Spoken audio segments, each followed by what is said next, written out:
Be made public, so if you don't want to be on the recording, just turn off your camera, please. Did you say that already? Did I miss it? I She might have. did. She did. Okay. My apologies. Now you've been Double warned. double disclaimer. All right. Hello, YouTube. Are we ready, Elena? Are we all set? You are good to go. We're all good to go. Well, hello, welcome everyone.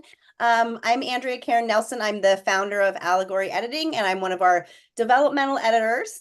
And one of the events that we do now and again is we interview authors. We call them our author chats, where we sit down and we talk with an author and get into their writing process and how they approach that. And today we are thrilled to have with us William Kenower.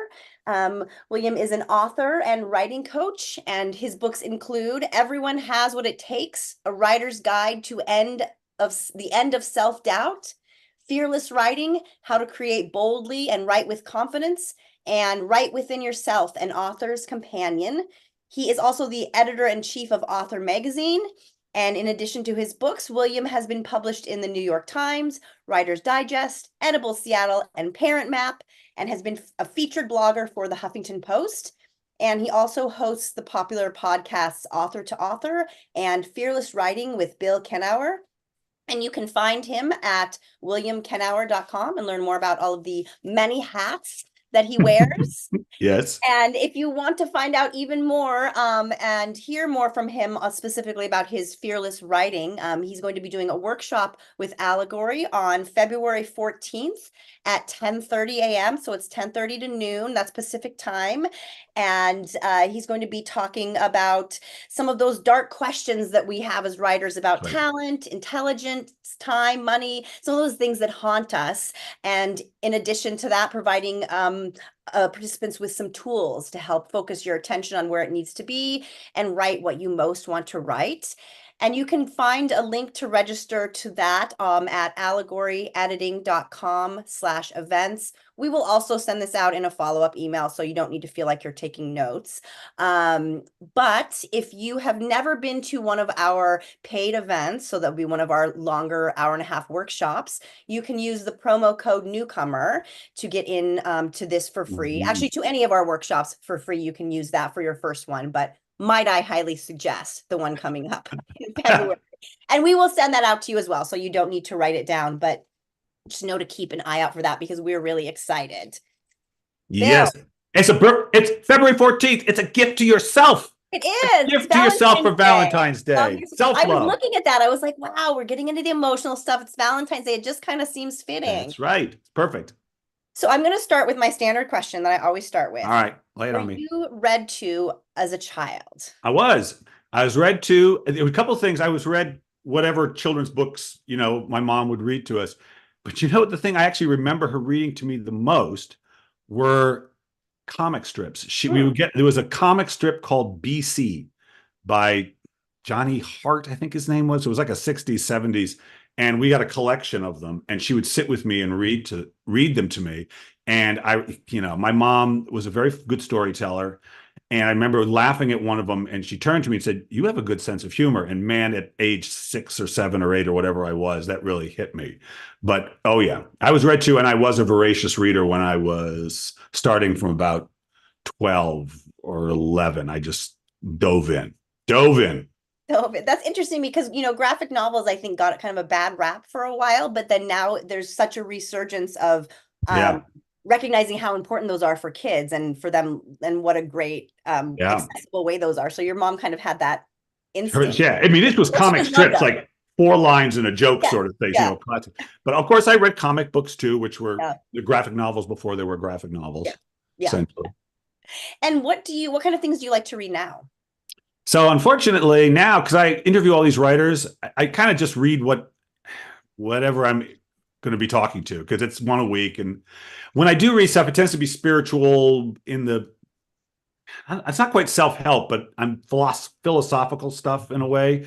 But really for the last 10 years, it's just been whoever I'm going to talk to. And I will say that has been a fantastic, so I've been interviewing writers since 2008. And that means basically, I don't read something unless I'm going to speak to the person who wrote it, which is a bizarre experience compared to the first, 45 years of my life. But it really made writing the relationship between the book and a person behind it so real, so tangible. And it made me care less about what I like and don't like. I mean, I still like what I like, but a lot of the people who write books that I interview, have written books that really I wouldn't pick them up off the shelf. It's just not my thing. But that so doesn't matter when I talk to them about the books, because their passion for it and their love of it is so much more interesting than my preferences for how stories are told or what kind of stories are told. And so that's because I used to, weirdly, I don't know, maybe some of your listeners or viewers have gone through this. I used to kind of hold a grudge against people who wrote a book I didn't like. I almost took it just a little personally, And I don't do that anymore. I can't do that anymore because I know how much a book means to somebody, even if I don't like it. It's so not relevant. So I think it helped me worry less about what people would think of my stuff. It would make for a sour interview if you were holding it against them still. Oh, I will tell you, one time I read a book and I was like, I hate this. I hate it. I can't stand what this writer's doing. And it was early on and I was like, what's going to happen when we meet? Like, how am I going to, I was really nervous and I met the guy. It was suspense. It was a particular kind of suspense novel. And we had a great talk. And I thought, oh, I see. It doesn't matter. It doesn't learn something from it. I can anyway. Yeah. Well, that's a great way to make sure that you're reading eclectically. Right? I suppose so. Never been a goal of mine, but I got it by default. So how did you find your way to writing? Oh, I did it when I was in third grade. They said, pick your career. And, so there's pictures of people, firemen and nurses and judges or whatever. And there was me writing at a desk saying, someday this will be a great novel. So I had it in mind that was what I was going to do pretty early on. One of my earliest memories is I had a story in my head, but I couldn't write. I was too young. So just dictating it to my mom, who typed it up. So I think it was kind of always in the cards. I mean, I didn't know for sure. I thought I might be a cartoonist. I wrote comic strips for a while, like in junior high, but I went to high school that was an arts program specifically for writing. So by that time I had sort of set my course. It sounds like many writers too. Your mom was influential in that whole. She was very influential. Letting her dictated to you. Yeah. So what is your writing routine? What is your habit? Do you have one? Oh yes. Quite a habit. I get up every morning at 5:40. My wife and I do. We meditate. And then she reads me a little something inspiring. Well, reads us something inspiring. And then I feed the cats. I get my coffee. I am right here at about 6:25. And then I begin. An hour or two is really all I need for the writing part. But I do it first thing. I do it 6 days a week. And really always, unless something strange has come up or I'm between projects and have nothing. But I write 2 essays a week for Author Magazine. And so, so 2 days a week, I sit down here and I can tell you, I got nothing. I always start pretty much thinking, I don't know, but I don't end that way. And I should say, so this is part of my shtick as doing fearless writing. So to your listeners, so I do this every day. So this is what I'm doing. I've been doing it every day since I was 25. Before then I would kind of do it off and on, but once I decided I was really into the book writing thing, which needed a lot of time, I did it every day. Even when I was waiting tables, didn't matter. Get up early, do it. I'm never in the mood to write when it's time to write. I'm never in the mood. I always start cold. And if I'm a professional, it's because I don't care. I know it doesn't matter that I will find the mood if I allow my attention to descend to the level where it exists, to where the writing exists. But I think a lot of writers get scared because they can feel the difference between where they are as in their domestic life, feeding cats, making coffee, checking their phone, blah, blah, blah, interacting with the world, right? And where they have to be to write, where there's nothing to interact with. Yeah. Just your imagination, not tangible thing to hear or see or touch. And they know there's a difference. They may not have thought about it. They may never have articulated it, but it is a different thing. And it's scary. And they know they can't write from this point of view, whether they've ever said it or not. You can't do it. I can't do it. Until I'm in a particular frame of mind, nothing actually happens. And so, this is part, like I teach this stuff, I think about it, I write about it, but I practice it every day and remind myself, don't force it. You aren't uncreative because right now you're not feeling it. Practice getting in the mood, quote unquote. And it was a huge discovery when I realized that's what was going on. I took very seriously the transition from one frame of mind to the other, and it made a huge difference. And what do you do to get yourself in that? Do you have little quick things that draw you Not in? really. At this point, it is really like a meditation. I kind of let go of the day. I let go. So first of all, I listed off the meditating and the little, because it's part of you really want your mind empty.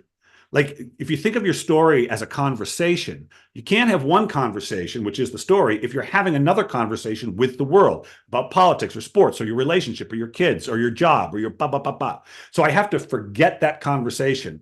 And so for me, there's a couple things. A, I'm in the same place at the same time. So there's a Pavlovian thing that kicks in. I brew a cup of coffee.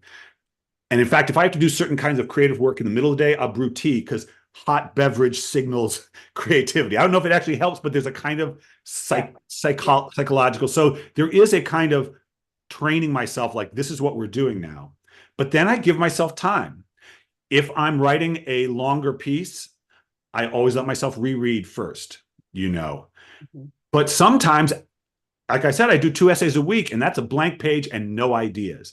But what I've learned is, and so this is a little helpful maybe. So I'll sort of sit there and say, well, what am I curious about? What's been coming up lately in my coaching or my classes or whatever? And then I'll get a little something and I'll say, okay, but I'm not hot yet. I'm not all excited, but I do like writing sentences. Like I like just so you see my guitar, I really learned to play it, so I wanted to write some music on it because I write on the piano, but I wanted to learn to play the guitar to it. But the nice thing about a guitar is I like the sound of a guitar. Like I like an E minor chord, but that doesn't take any creativity to play it, but I like the feeling of it. I like writing sentences. And so maybe I write the first sentence and I'm not in the flow. Nothing is happening, but I do enjoy, and thinking about a sentence is better than thinking about the chores I got to do later on in the day. Right. So already I'm starting to kind of become absorbed. And then I finish the sentence and it's like, oh, now what's going to come next? Oh, this is a question. That's interesting. I don't have an answer, but I'm interested in the question. And it kind of goes like that a little bit for 2 or 3 sentences, maybe more. But what I'm waiting for, but I know like this is okay. These little mechanical, it's almost like doing math problems in a way. It's okay, but it ain't what I want. What I want is that moment of inspiration, the moment where something I didn't expect arrives. One sentence, one idea, and now I'm off. And now I'm off. And so that's what I wait for. And it is important, I think, for your viewers and listeners to know that's what everybody wants. We want that little drop. And so I go in, I don't have it, but I expect it. I go in expecting it. And I know I'm not really doing anything until it comes. And it always does. But I have to kind of be open to it and stay engaged. And then doink, one thing comes through and now we're off. Trusting the process, that it will come. Trusting the process and trusting that I don't have to know that something I don't know will come. Trusting in what I haven't seen yet. It will come. And that's when it gets interesting. So trusting in the muse, you could say, or your imagination, whatever language works for you. But trusting that something will arrive that I haven't yet known. That's what I trusted. And you mentioned, and this is a great segue because I wanted to talk about kind of how some of your work with other writers as well. And you mentioned, letting go of all of those other conversations with, partner or colleagues or blah, blah, blah life. Right. And it seems like, well, and this maybe is just me, but the biggest, hardest conversation for me to let go of when I'm writing is the conversation with myself about why this doesn't work. And so how does that come into play with you? Because that seems almost harder than shutting out. Okay, so this is something I've become evangelical about recently. But I'm going to try. It's so slippery, but I'm going to try it anyway. Everybody on earth has an aesthetic that they're trying to satisfy. The books behind you on your shelf, you picked them out. Some of books you went to a bookstore and didn't pick. You said no, no, yes, no, yes. You sit there maybe with Netflix. No, no, no, no. Oh, yes, no, no, yes, no, yes, no, yes. We do it all the time. We're always wanting to satisfy it. When in the books we read, in the partners we choose, in the jobs we work, we're always satisfying the thing that pleases us. And what pleases you is not what pleases me, and not what pleases, on and on. So only you can answer that question. And then you come to writing. It's the same process. Does that please me? Does that interest me? And usually, and this is the tricky part, if you're writing a longer project, as you read the piece as you're working on it, in general, the answer is no. In other words, it isn't done. And until it's done, the answer won't be yes, that's what I want. Mm-hmm. And so there's going to be a lot of no, no, no, no, and, get rid of that. Oh, yes, but no, but yes. Oh, that's good. And so all this goes on. But what happens is we read something we don't like that we've written. And instead of remembering that the only one who doesn't like it is us, and the only aesthetic that hasn't been met is ours, we do this thing where we think, oh no, nobody would like it. And it's as if the judgment on the sentence you just read came from on high, from some editor, some critique, some book reviewer, some other thought mind out there. And so you become ashamed. And so you read it almost with fear of seeing something you don't like, because there's a kind of shame around it, around not writing it right. Yet all you're doing is the natural process of trying to please yourself, molding the clay of your story. And when you can say, no, that's not what I wanted. That's not what I wanted. That doesn't really ring for me. Now it becomes a search for what you want, as opposed to looking at hoping you didn't screw up and write another one of those clunky scenes or sentences. Does that make sense? Because I think that's what goes on with the rereading. I know it did for me, and I think it does for all my clients. But once you understand, no, it's my aesthetic I am trying to please, nobody else's. Nobody else's. Then it becomes, I find that a satisfying experience. I don't mind reading stuff that doesn't work, because then I will find what does, and I like finding what works. Does that make sense? That makes sense. And that it's a brilliant reframing of it, because then you're not thinking of that voice within yourself as a negative, but it's actually a skill. It's totally positive. Barometer that you need. That's right. It's totally positive. It's a totally positive voice. But we do this thing because we spend a lot of time saying, well, what do you think? And what do you think? And what do you think? And sometimes people give us great feedback, and sometimes it's not so great. And who knows? But the most important one to ask is yourself. Even though, look, development editors, got to use them. Copy editors, really got to use them, but as a writer, you must be able to answer the question for yourself. Yeah, that's it. Well, and you're in such a stronger place if you wait to kind of get those outside eyes until you've at least gotten to that point where you've satisfied your. Please wait. Don't do it. Yeah. Don't take a first draft and send it. I always say, do everything you can. Yeah. And then say, okay, now I want some feedback. Oh, I've heard you called the book therapist, and I see it now. I'm like, am I in my therapy now? How did you find your way to coaching other writers? How did you get to that place? Because you are clearly passionate about it. I am. So, okay, I'll tell you the true story. The true story, which is I never read books on writing. I never read any books on writing, and I hated the idea of books on writing. I had a whole thing about it. It was like, and so this is what I write now, but I had a whole thing about it. But one day I was listening to this spiritual teacher who was doing some law of attraction stuff, and I was like, this is what writers need. This, I don't need that other. I mean, look, they do need the other stuff, but in my mind, I was like, because this is what I needed.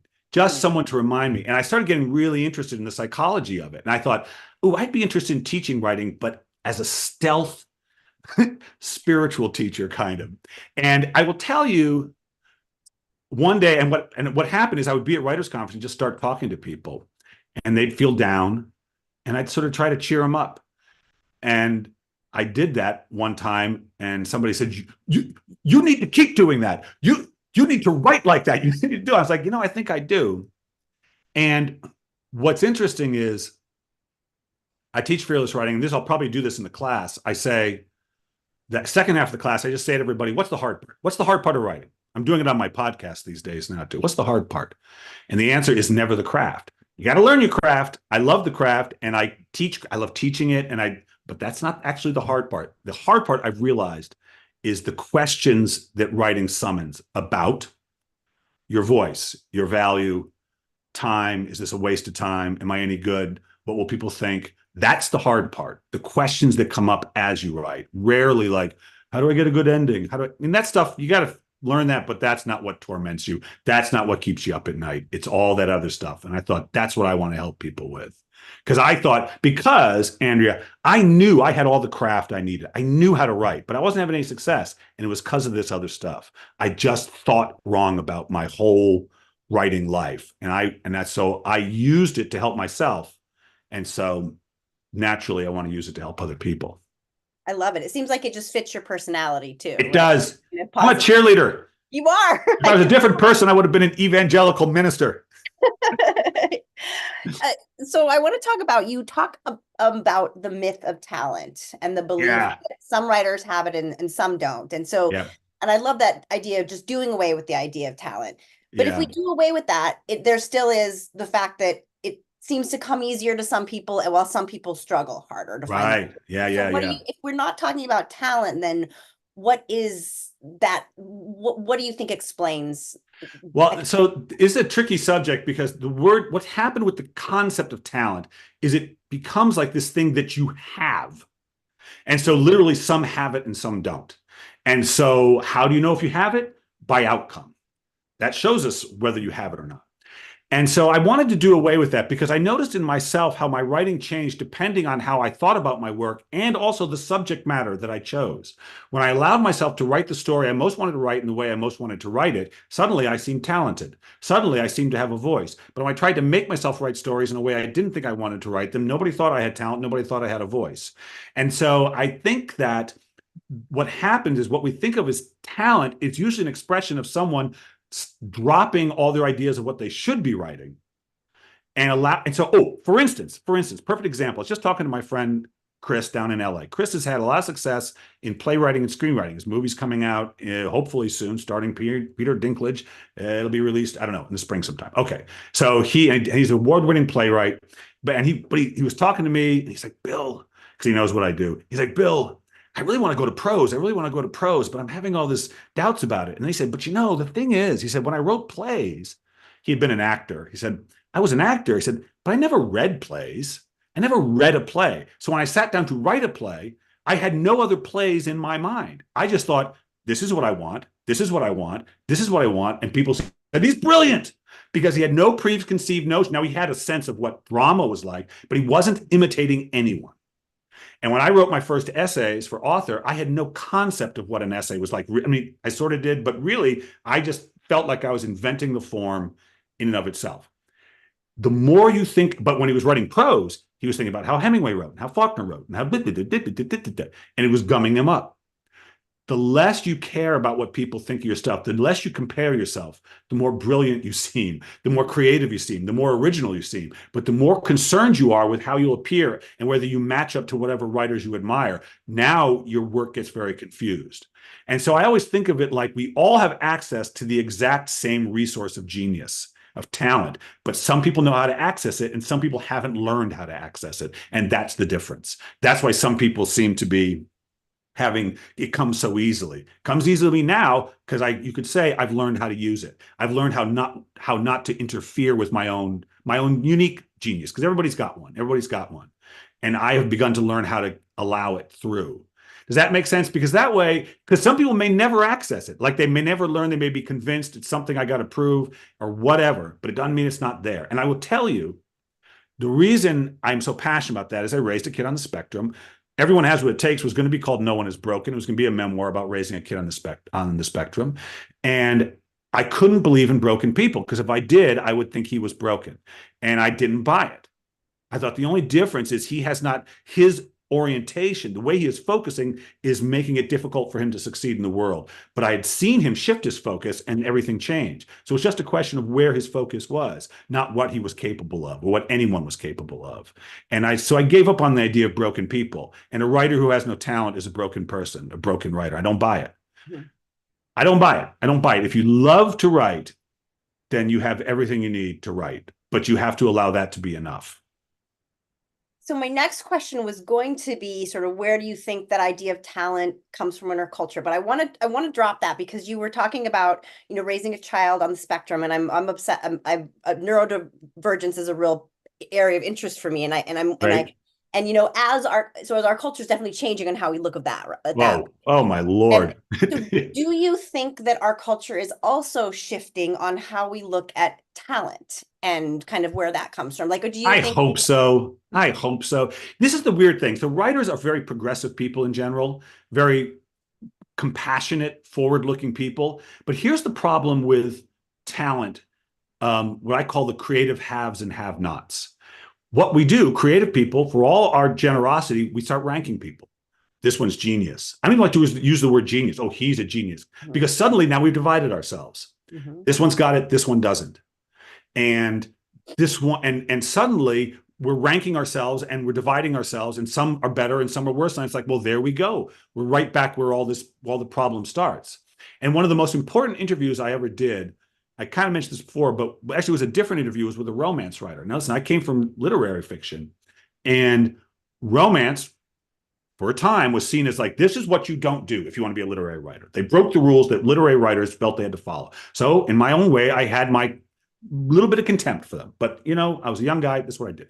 But I was going to interview this literary writer or this romance writer. I went to her house and we started talking, and it hit me almost immediately. Oh, her relationship to her book is exactly the same as my relationship to my book. She is doing what she needs to do to tell her story. And it was so profound to me. I put this, I think it's in Everyone Has, it is, it's in Everyone Has What It Takes. I'm driving home. I started just pounding on the steering wheel in joy that I could finally let that story go. The concept of good writers and bad writers. She was just as good as all the writers I love because she did what she needed to do to tell her story based on her life, on her desires, on who she was. It's no different than who she marries and what she eats and how she dresses. There is no right and wrong. And when I could drop that, that would give me the freedom to tell my story. But we have such an idea because the way we study literature or study writing that there's good and bad and good and bad, and it undoes us because we all want to be good. We all want to be good, but define that for me. You can't, because what's good for you might not be good for me. And you have to let it go. You have to let go of the concept of bad writers. There'll be stuff you don't like, and that's fine. But everybody is finding their story and finding their way. And so that was why I wanted to get rid of the concept of genius and talent and comparison. Comparison. I don't want to hear about, I will say to writers, if I love their stuff, I'll tell them. But I'm not going to say they're better. I'm not going to say they're better because it doesn't make sense. No person is better. And so no story is better ultimately. Yeah. Absolutely, absolutely. And this got me thinking again. I'm going to jump ahead to something I was going to ask you later, but just with the concept of it's not your aesthetic, but it's someone else's. And I was thinking, well, certainly romance writers have found an audience. That's for sure. So they have.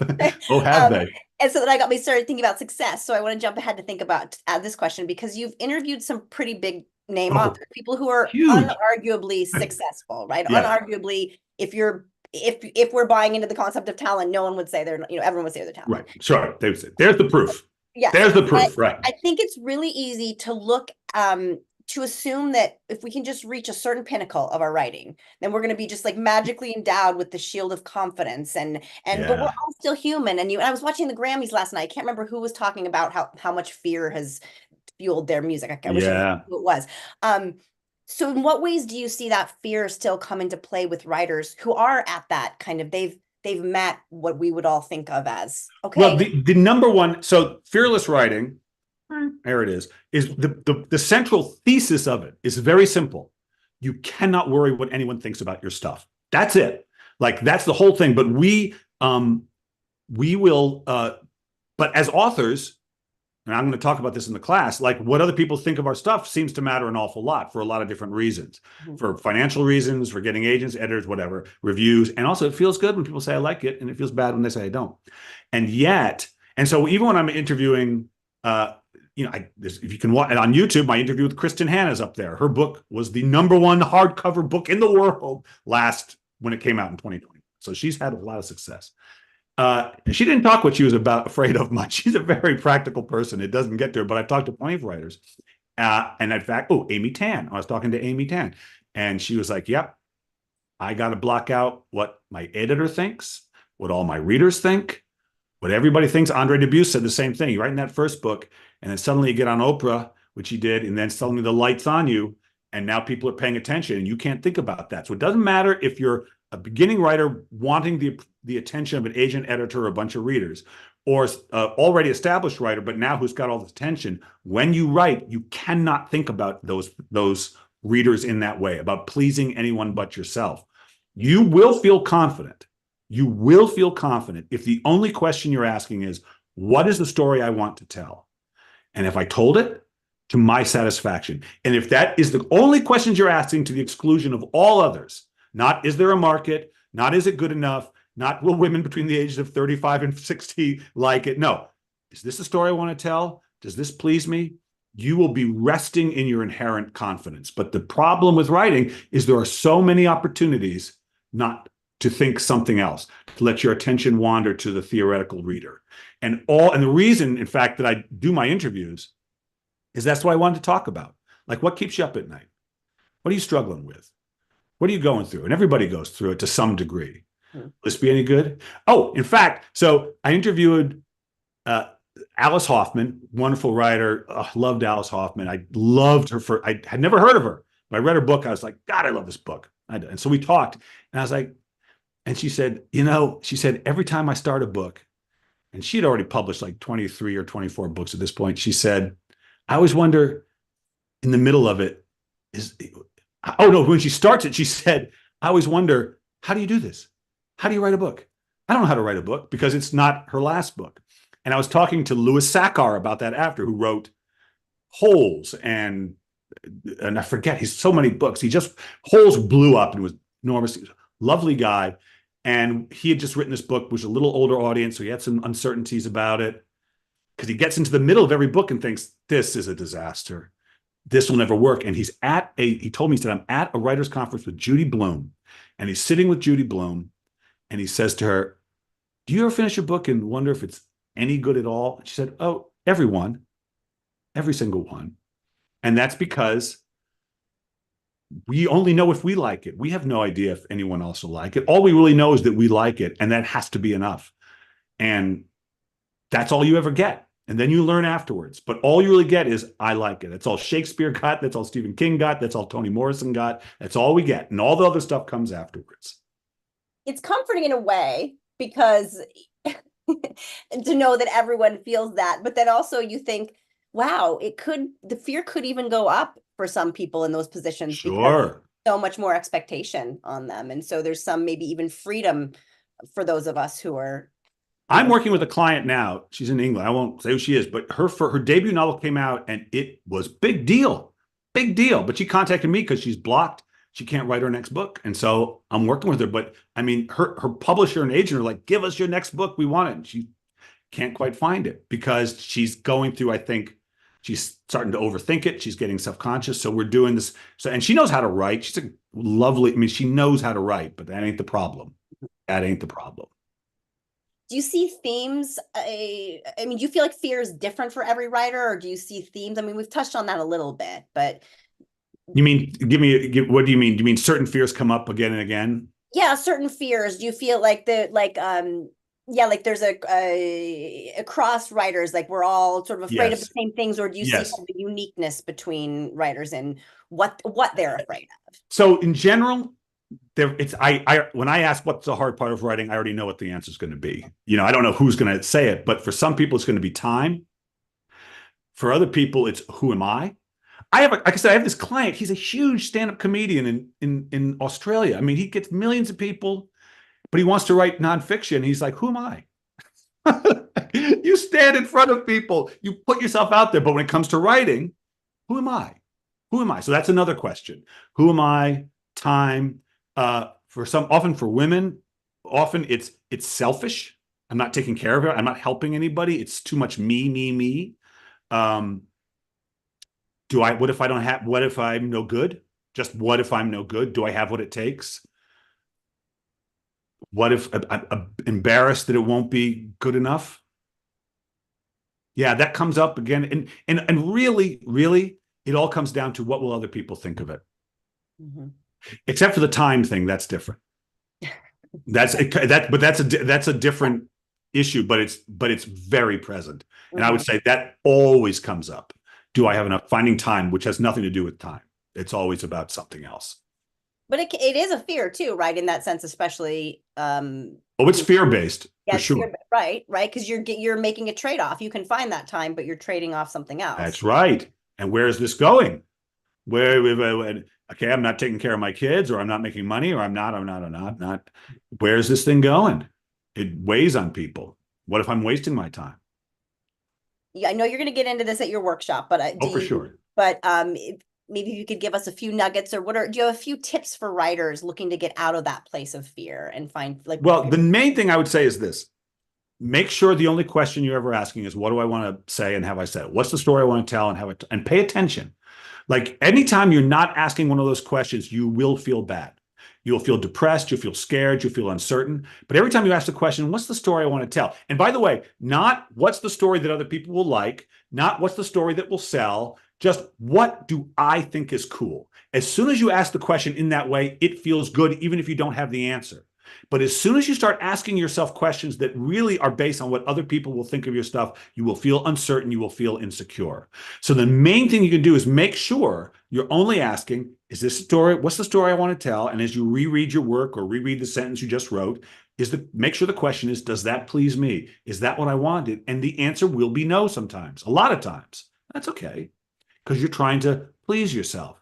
That really is the number one thing. Now, I will add this other technique that I discovered for myself. Again, all this I'll repeat in the class, but I'll get into more detail. Setting an expectation. Set an expectation for writing, not on word count, not on word count. Instead, set an expectation for feeling. In other words, what does it feel like when you're in the zone? What does it feel like when you're in the flow? And you all have been in the flow. You all know what it is. When you lose track of time, the characters are talking to you. Probably a lot of you are fiction writers, some of you are memoirists like me. But you lose track of time, you get absorbed. You know what that feels like. Let that feeling be the goal, not the number of pages or chapters you finish. Because everything good that comes from when you're in that frame of mind. So let that be the destination, nothing else. Everything else will just naturally follow. When I shifted that, and in fact, I got this, first time I was published in a big magazine, I had pitched the thing. The editor, it was really a perfect setup for me in a lot of ways. She knew she had read my essays from Author, and she really liked them, and we had met at this conference. And I pitched this thing to her, and she was like, oh, I really like the idea. And I knew she liked my writing, she liked the idea. Of course, she's going to take it, but she hadn't taken it yet. She hadn't actually taken it yet. And I hadn't written it yet either. And so I knew I wanted to get published in her magazine. I wanted to get published in a big, slick magazine. I wanted to do it. Like, I wanted that experience. But I knew how my mind worked. And I sat down to write the essay. And I said to myself, okay, yes, I want her to buy this. I want to write an essay that she'll buy. But I don't want to try to please her. I don't want to sit down thinking, what can I write so she'll buy it? Even though I wanted her to buy it. And I said to myself, it is more important that I write this as though it feels just like I'm writing one of my essays for Author, which are essentially self-published because I'm the editor-in-chief, right? Nobody who can say no to it. I just write and say, yeah, that'll do. And off it goes. And then I write another one and another one and another one. I knew how it felt to write those. And I said to myself, your goal is for this to feel like one of your blogs. And if it feels any different, you step away from the desk, because it's time to write like that all the time. And I sat down and boom, I dropped in and I wrote it in one sitting, and she bought it. But it was so profound to me because I didn't realize until I looked up that I was like, oh, I did it. It felt like one of my blogs. But setting only the intention of how I was going to feel while I wrote made all the difference. And when I made that discovery, that became, from that point on, that was my only goal ever. What gets in your way as a writer? At this point, not a lot, honestly, but usually it was focusing too much on publication. What can I write that my agent will think will sell? Or usually it's that at this point, thinking too much about outcome and not enough about process.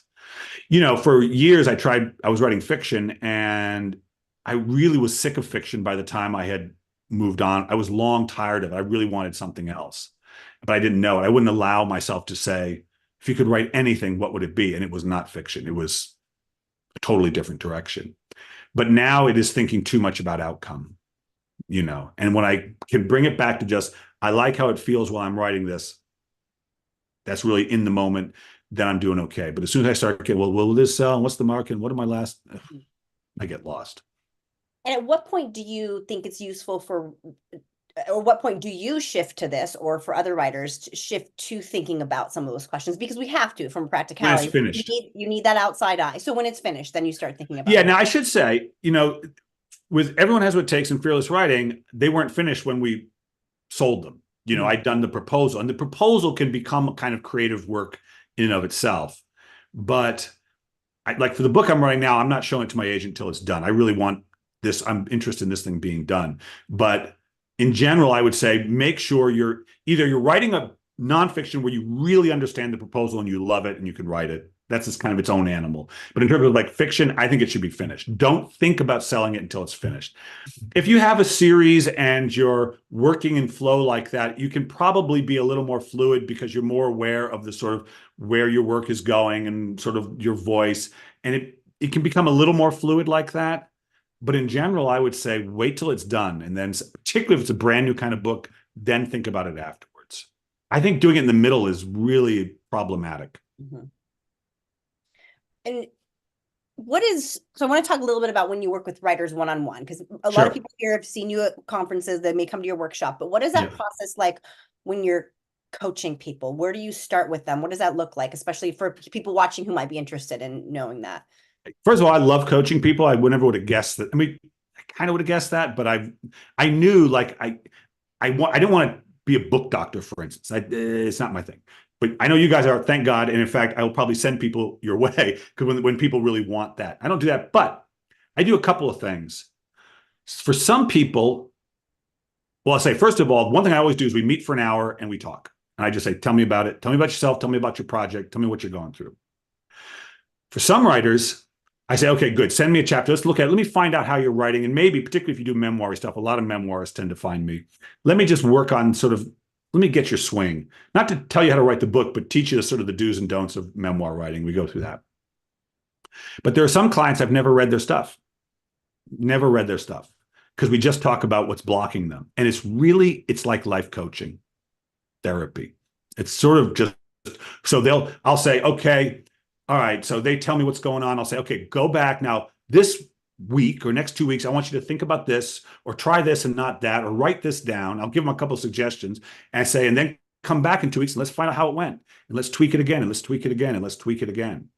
And that's what it is. It's a conversation. For some people, I really like, they send me chapters, I go through and I talk to them about like, see this, not that. And we do a little bit more like crafty type stuff, almost like it's a writing workshop. But for a lot of them, it's much more just what they're going through that's blocking them. Like this writer in England, she showed me the first chapter of the book. I'm like, look, that isn't the problem. And that's not the problem. And so we just talk about the thoughts she's having and why she thinks she can't do it and the beliefs she has. And I kind of try to reframe it for her, and I get her thinking differently and ask her to approach the page a little differently. And gradually the thinking shifts. And so the writing practice shifts. I'm really trying to introduce a kind of practice, a kind of consciousness to the writing process. That it's not just about this with the same deliberateness that you apply to the craft. You apply that to how you think about writing and think about yourself as you're working, and to be as deliberate on what thoughts cross your mind as you are with what words go on the page. Can you delete thoughts like, I'm no good? Like, you got to delete that thought. That cannot be in the, no one will read this. That's got to go. That's got to go. And so one of the main things I try to do is get people to be really honest about what is floating through their head when they're approaching the page, or when they're just walking around their house thinking about the book, helping them reframe the experience. It was what I needed. I needed a coach. I needed someone just to walk me through the screwed up psychology I had around writing and publishing and success and failure and fear. And that seems to be what most most people really need. Not every, but most people really need that. What am I thinking about other people, myself, and help them reframe it? And then how far in the process do you usually take an author? Does it kind of depend? Is it just a little bit in the beginning, or you'll work with some people kind of all the way I can work with people for years if they want it. You know, for some people, I just help them finish the book if they're writing one book. But some people, I just work with them until they feel solid and feel good and help themselves reframe it. Because usually we're just trying to get them so that they're enjoying writing again, so that they're doing it effortlessly, so they're doing it regularly, so they're not hating themselves, so they're not hating the book. It really varies. Some people, like I said, I've worked with some people for years, some people just 2 or 3 times. So I'm going to work with someone today. She's written a query letter. She wants, could you help me? I'm like, yeah, I'll talk to you about your query letter. You know, I can do that too. But we'll probably talk about the query letter and we'll talk about the psychology of selling. We'll do it because, oh boy, that fearless marketing is another class I'll teach. And there's so much stuff that comes up around marketing and selling ourselves. It terrifies most writers. Well, So how it many really, people oh, sorry, go ahead. well, I was going to say, it varies according to the writer. It just depends on what they need and where they are. Some people I've helped them with grammar. I mean, I've gotten that. I don't like to do it, but if I feel they need it, I'll give it to them, you know. But the one thing I don't usually do is sit there with a big thing and do a developmental edit. That's the one thing I don't do. So I hand it over to the capable hands of people like yourself. Well, and we don't get into as much of that book therapist stuff. So it's great that there's the complementary skills. You can We send them my way if they need it. Yeah, we get into that some because we're people, but Sure, of course. And speaking of people, and these people who have come here to watch you today, I want to make sure we have time for questions that might come from the audience. I have more if nobody does, but if anyone has, well, Elaine, thank you for refreshing my memory. This was not the quote I was talking about with the Grammys, but I do love this. Jay-Z at the Grammys last night said, "It's about taste." And then Taylor Swift said, I remember this, she won that record-breaking award, right? Did she? I did. just, She you won know, the fourth I one. hate award shows. I will never watch them for a lot of reasons, but okay, so she won some big. They are problematic, but she gave Yeah. a great speech and she said that the award in the reward is the pleasure of making music. That's and right. that does it for her. And then I think we did have a question that came back that was we had a question from Elaine. Elaine, we may need you to clarify a little bit. The question is, what or who is that writer that produces the words when we don't have anything to say? Are you asking about tapping into like a muse, or are you asking what to do when you're stuck? I'm a little unclear on the question. Yeah, I'm not quite Elaine, clear. can you just hop on? Yeah, great. Sure. It's what Bill was saying. Let that voice come through when you think you've got nothing to say. If you stay with it, you do have something to say. That's you write right. those blogs, you write that next chapter, something comes through. It fascinates me what the hell it is that comes through. It's not me. I've got nothing to say. That's right. Well, who is it? What you have here, one way to think of it is you have questions. You have things that are interesting. Here's what you have. Your attention rests somewhere and there's no resistance when you rest it there. It just wants to be there. That's curiosity. And so my job as a writer is to have questions and it's something else's job to have answers. Does that make sense? So my job is to ask the question and wait until the answer arrives, but to make sure that I'm actually interested in the question. Are you like, that's one of the things I'll like, if an answer isn't coming, I'm like, are you actually interested in what you're asking? Because I found that how quickly the answer comes depends on whether I've framed the question in a way that is really compelling to me. And so when I start a blog, I will say, what are you interested in, Bill? And usually sometimes I'll think nothing. I'm like, I don't think that's true. And I'll rifle through for any little fraction of something that I found myself dwelling about. And I go, oh, that's right. And then that little nothing, like, oh yeah, some writers are like cats and some are like dogs. And then, oh, it's like a door into something much bigger that I didn't understand until I let myself begin to pursue it. But I have a question, not an answer. And when I began to understand writing as a relationship between me and whatever answers the questions, and my job in that relationship, which is to be interested and to listen, oh, it got easier. Not to presume to know anything. And I write memoir. So I'm writing about what I know. I don't know what the story's about. I just know what happened, but I don't know what it's about. And so to have no presumption, and that allows, I love Andre Dubus. He's a great teacher. And he said, by when you allow as a writer, by having no presumption of what the answer will be. No, you ask a question, but have no requirement of how the answer looks like. Because when I ask myself, what do you want to write? I let the answer be anything. And it wasn't what I'd been writing for the last 20 years. So I had not let myself ask that question. Very important question, which I had ignored. And so if I can write the next sentence that way, all the better. Does that answer it a little bit, Elaine? I love it because I know the process. I identify, but you still haven't told me who's giving that answer. It's as if God, we've got a how's writing that? partner. Or whoever, you can call it God, you can call it the muse, you can call it source energy, you can call it my friend Chris, who's a screenwriter, calls it his spirit guides. I don't know, but it is the thing. You can call it your imagination, but you have to accept if you had the question, you don't have the answer, and get really comfortable with that and get excited by it. Because isn't it great? Here's the thing I've learned. The only thing I trust, and I've made plans and they always go nowhere and they're always pointless. The only thing I trust is the inspired idea. The thing that I go, ooh, ooh, ooh, ooh, ooh. I want to follow that. Now I got energy and now I trust that. I don't trust myself in that way. My own machinations and schemes, they always sort of go sideways. But when I get interested in something that arrives, that I trust. And so my job is to be in a frame of mind that allows that to happen. If that makes sense. That's my job. And then it'll do the rest. I always think about, you can think what you want about mediums, but when I heard a medium talking about how she does it, I said, oh, it's just like writing. She says, I have to get myself to the level where the spirits, the ghosts or whatever, will talk to me. And I was like, oh, that's just like writing. I got to be where the answers will come. So maybe we're all doing the same thing. It's such an intoxicating feeling too when you have. Oh, it's the best feeling in the world. Like that's what we're chasing. Exactly. Right? Yes. Yeah. That's no small thing. That's the whole game. And when you can start saying, oh, my job is to be intoxicated. My job is to be excited. My job is to have fun. And everything else will just happen. But we think we got to do more than that. We think we got to be smarter than that. But you don't. Get interested. Get curious. Get excited. The rest will take care of itself. Love it. Hey, Andrea, before we hop on Michael's question, there's can I ask a quick question?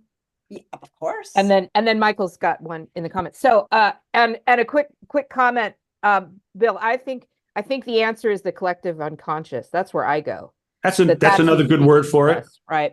Yeah. But here's my question for you. So do you ever work with writers, or what's your thought about what happens when a writer, I'm going to go to the practical side. Everybody here knows I always go to the practical. They have done what you are talking about. They've embraced it. They've written what they want, what is their authentic material, and it's not marketable for whatever reason. It doesn't fit a category. It's not a big...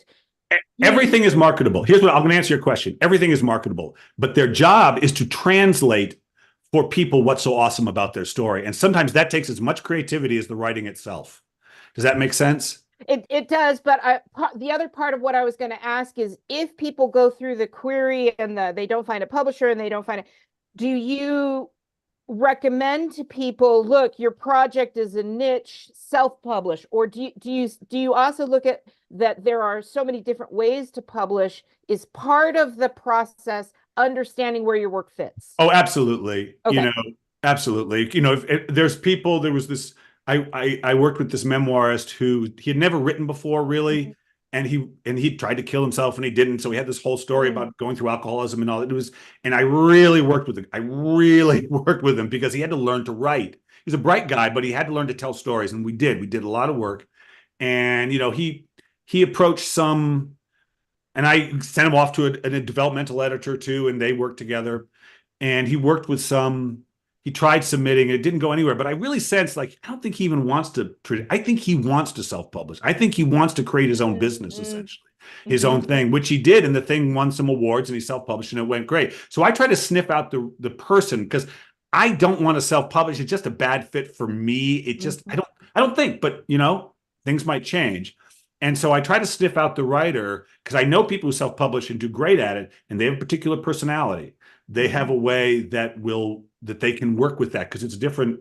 You got a business suddenly, you got a whole thing happening, and some people don't want that. So yeah, I do walk through the options so that they can understand what they are and see what's a fit for them or not.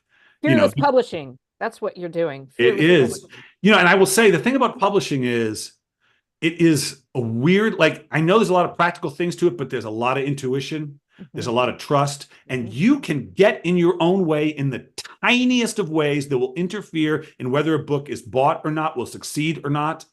And you have to be just as conscious in how you approach the publishing world as you do when you approach the page. It isn't just purely mechanical. You've got to be really tuned in to, are you gumming this up in some way? Are you really letting this happen? Are you being creative with the sharing of it? Because it's the same kind of, it's sort of like when we talk about publishing, I always think of romantic relationships, because I feel like there's so much rejection and acceptance, and in rejection, acceptance, romance. And you know how it is when you meet someone who is in the process of rejecting themselves, meaning, oh, I'm not attractive, or I'm not interesting, or it's hard to like them. Yeah. It is hard to get by their own opinion of themselves. Well, if you do that with your work, it will gum up publishers' perception of it, readers' perception of it. You have to be so in love with it. You have to accept that you love it and not stray from that. You are its best ambassador, and that can be hard for some writers. That can be hard. Awesome. Thank you. And I want to make sure we get to Michael's question Sure. Before we wrap up. Michael asked, what do you think about imitating writers you love in order to find your own way as a writer? I mean, I did when I was young. I imitated T.S. Eliot, and it was helpful. I got to say, he taught me certain cadences and certain ways, but I drop it pretty quick. I think initially, when you're really starting out, here's the thing.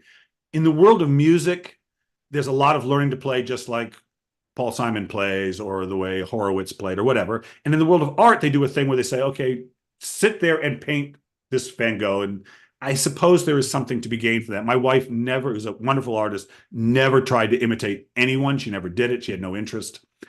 And I think that you should get off it pretty quick. And you should say, what do I want to sound like? What do I like? Like, what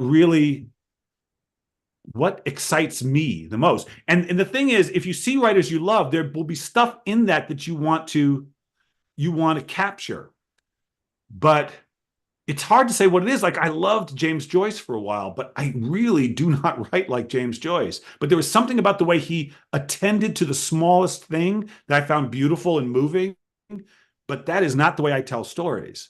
But there was something I gained from it. I think you should drop it as soon as possible, honestly. I think it'll get in your way, because then you'll start, because the thing is, you won't sound like yourself. What you're wanting to offer the people is yourself, whatever that is. And so you got to just start saying, well, what do I want it to be like? What would I like to read? What do I like to read? And see what happens. Go ahead. Oh, it just feels like it's a difference between inspiration and imitation. Yeah, and I mean, talking about with letting it's influenced you in some way that you can't place versus I'm trying. Yeah, I mean, imitation can be good to learn techniques, but at some point you want inspiration. There is nothing beats it. Nothing beats it. Period. My last question for you, because I see no more coming through here, and so I'm going to take the liberty. Is there a question that you would like to see us ask other writers in our future author chats? Which I do interview authors, so there's a little bit of a. You can have my question that I ask all my writers. How's that? Okay. You can give me credit, and every time, if you listen to my interviews, done 1,000 of them probably now, the same question at the end. If writing has taught you anything about life, about being a person, it's taught you what? What has it taught you? I love that. And I'm going to throw, we have 1 minute. I'm going to throw that question back at you then, which was not I knew you'd do that. It wasn't a trick. How would you answer that then? It varies. I would say right now it is care about how you feel more than anything else. It's the only thing you care about. I never want to feel bad. I always want to feel good. And feeling good, feeling interested, feeling excited, that's how I know I'm doing it right. And if I care about that more than anything else, everything takes care of itself. And writing keeps teaching me that. Care about how you feel. It's all that matters. It's all that matters. Love it.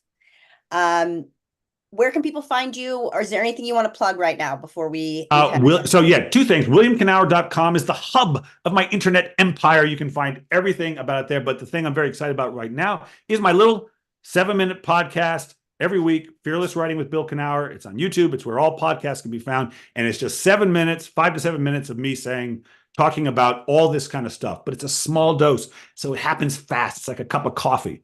And I love doing them. And so check that out. If you want a little boost, which I think we all do, I recommend check that out. Fearless Writing with Bill Kenower.